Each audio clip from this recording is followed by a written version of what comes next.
तो आप अपने जो मन में आपको उम्मीदवार लगे कि सही है, बस एक पंक्ति में बता दीजिएगा। किसी का ना विरोध करना है ना सपोर्ट करना। आप सिर्फ नाम बताइएगा कि ये आदमी हमको कोषाध्यक्ष जरूरी है, ये उपाध्यक्ष जरूरी है, ये अध्यक्ष हमारे अपना हम लोग बात बता रहे हैं। अच्छा, लेकिन इसका मतलब यह नहीं है कि पूरे कार्य भाषणित हो गए। इसलिए प्रदेश अध्यक्ष जी से मेरा यह निवेदन होगा कि आप प्रदेश कमेटी में श्री अभय उपाध्याय जी को जरूर सम्मिलित करेंगे।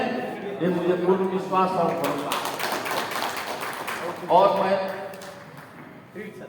आपसे निवेदन करूंगा श्री उपाध्याय जी आप ताली बजाइए।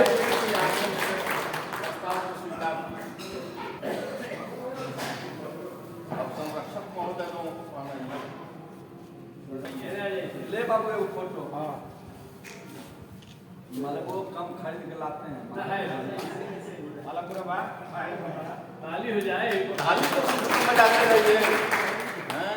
सब लोग हैं, हम लोग को पहनाते जाइए। अब आप जो नए पदाधिकारी हैं तो साइड हो जाइए। ये खड़ा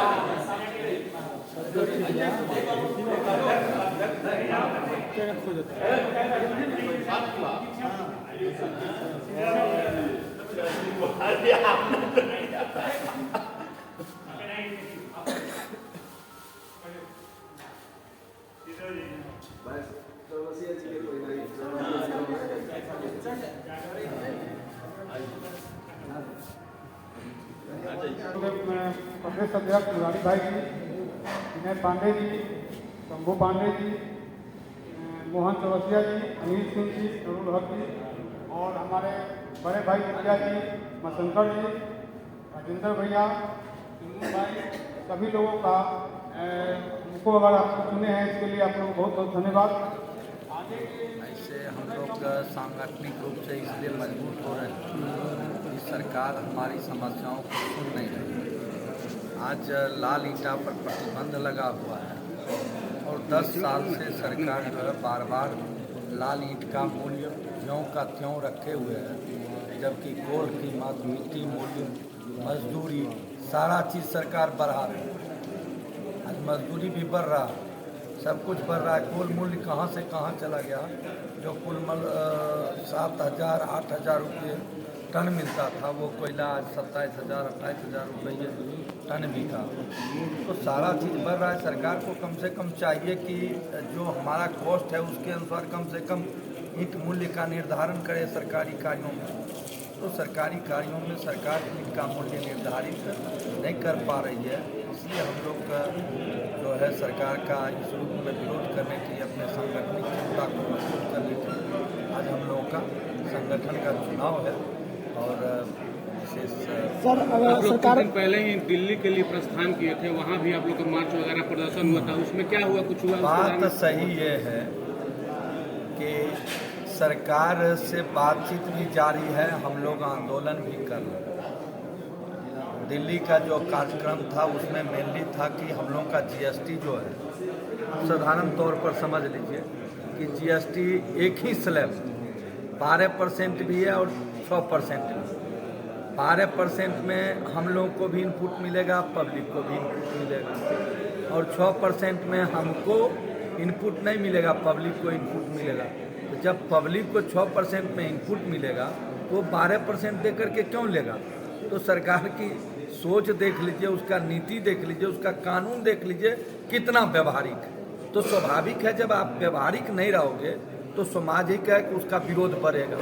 तो इसलिए पूरे देश के संगठन का जो है ऑल इंडिया ईंट निर्माता संघ और बिहार ईंट निर्माता संघ का ज्वाइंट जो है सो आह्वान पर हम लोग दिल्ली सरकार के सामने अपनी मांग को रखने के लिए। अच्छा, मांग अगर पूरी नहीं होती है कि क्या आपका अगला भी कोई कार्यक्रम? हम लोग तो आंदोलनरत हैं। जो देखे होंगे पिछले 7 सितंबर 8 सितंबर को कि हम लोग जिला में भी धरना प्रदर्शन किए थे। जब तक मांग पूरी नहीं हो तब तक आप लोग आंदोलन जारी रहेगा? आंदोलन जारी रहेगा। दिल्ली में कुछ बातचीत भी हुआ था क्या सरकार से? बातचीत हुई है, निर्मला सीतारमन जी से बात हुई है, माननीय जो वित्त मंत्री हैं जी। उनसे बात हुई है, उन्होंने बोला है कि हम जीएसटी काउंसिल में आपके प्रस्ताव को भेज देंगे। और हमारी कोल मंत्री से भी बात हुई है, उन्होंने बोला है कि कोटा बढ़ा देंगे, लेकिन अभी तक सरकार कोल कोटा बढ़ाई नहीं है। ये दो मुख्य मांगे हम लोग का है। तीसरा वो जो आप जान रहे हैं कि हम लोग का सरकारी जो योजनाओं में प्रयोग बंद हुआ है। ईंट का प्रयोग प्रतिबंध है, उसको समाप्त किया जाए और सरकारी ईंट का मूल्य जो है वो बढ़ाया जाए। 4 मांग मेरे लिए भी सब कुछ। और हमारे पास बिहार में उतनी बड़ी समस्याओं ईंट निर्माताओं के लिए कुछ नहीं। ठीक है, धन्यवाद। आज का जो चुनाव होना है वो क्या तय हो चुका है कि किसको बनाना है या फिर अभी होगा? तय नहीं है, हम लोग सर्वसम्मति से करते हैं। किया जाता है, तो हमारे चुनाव पदाधिकारी शंभू बाबू हैं, वही सब लोगों से राय लेंगे और जो बहुमत का फैसला होगा हम लोग मिली है सर्वसम्मति से उसको कम से कम ईमानदारी पूर्वक, जब से हमको जिम्मेवारी मिली, हमको लगा कि जो माला हम लोग पहने हैं, ये माला का भार बहुत बड़ा भारी है। एक मित्र ने हमसे कहा था कि माला उतार के रास्ते में निकली थी, लेकिन कहे कि नहीं, माला जब भी उतारिए तो सभा में करनी है, सभा में उतारिए उसको। तो हम आज यही हम लोग यहाँ से माला पहनना कोई भारी बात नहीं है, जिनको भी माला पहनाया गया है वो कम से कम अपने जिम्मेवारी का निर्वहन करेंगे, क्योंकि जो भी व्यवसाय है इससे संबंधित है, हर कोई का अपना व्यवसाय है। उस व्यवसाय से कीमती समय निकालकर ईमानदारी पूर्वक संगठन के लिए समय देना पड़ेगा। संगठन सबसे बड़ी जिम्मेवारी है और भविष्य में अगर इसका व्यवसाय करना है तो संगठन को समय देना पड़ेगा। अगर संगठन का समय आप हवा में दीजिएगा तो आज की डेट में जैसे आज ही प्रभारी जी आए हुए चुनाव किए हैं, ये बहुमत देख लिए होंगे, संख्या भले कम है लेकिन इसमें बहुमत देखे होंगे। तो ईमानदारी से आप अगर समय दीजिएगा संगठन में क्या कहना चाहते हैं? सारण जिला अध्यक्ष के रूप में हम लोग ईंट व्यवसायी हमको जो चुनाव किए हैं इसके लिए सभी भाइयों को धन्यवाद। इस चुनाव में बिहार प्रदेश अध्यक्ष मुरारी कुमार मन्नू आए हुए थे, हैं भी अभी, और विनय पांडे प्रभारी बन के आए थे, शंभू पांडे जी थे, सिवान जिला अध्यक्ष अनिल सिंह और वैशाली जिला के अध्यक्ष मोहन चौरसिया जी, सभी का धन्यवाद जो इस कार्यक्रम में शामिल हुए। और यहाँ निर्विरोध रूप से हमको जिले के सभी चुनी मालिकों ने चुनाव किया, इसके लिए सभी ईंट निर्माता बंधुओं को धन्यवाद। और हम लोग का जो जिम्मेवारी मिला है आगे भविष्य में इस संगठन को मजबूत करने के लिए मिलजुल के आगे काम करेंगे। आगे क्या कार्य करेंगे, क्या रणनीति के तहत? जैसे सरकार के द्वारा ईंट निर्माता बंधुओं के खिलाफ कई तरह की गलत कानून आ रहा है, जो भविष्य में लग रहा है कि चिमनी बंद भी हो सकता है, तो इसके खिलाफ हम लोग आंदोलन करेंगे। जहाँ तहाँ जरूरत होगा वहाँ हम लोग मिल बैठ के बैठक करेंगे और आम सहमति से इसका रास्ता निकालने की कोशिश करेंगे। और सरकार का जो अगर गलत नीति है उसके खिलाफ भी हम लोग आंदोलन करेंगे। आपका नाम?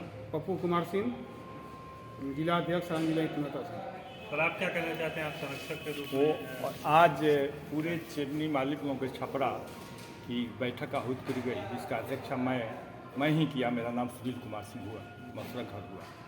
और यहाँ नया कमेटी का गठन किया गया, पुराने कमेटी को भंग कर दिया गया और नए कमेटी में इनको पप्पू कुमार सिंह को अध्यक्ष चुना गया और मुझे संरक्षक चुना गया और राजेंद्र सिंह को सचिव चुना गया।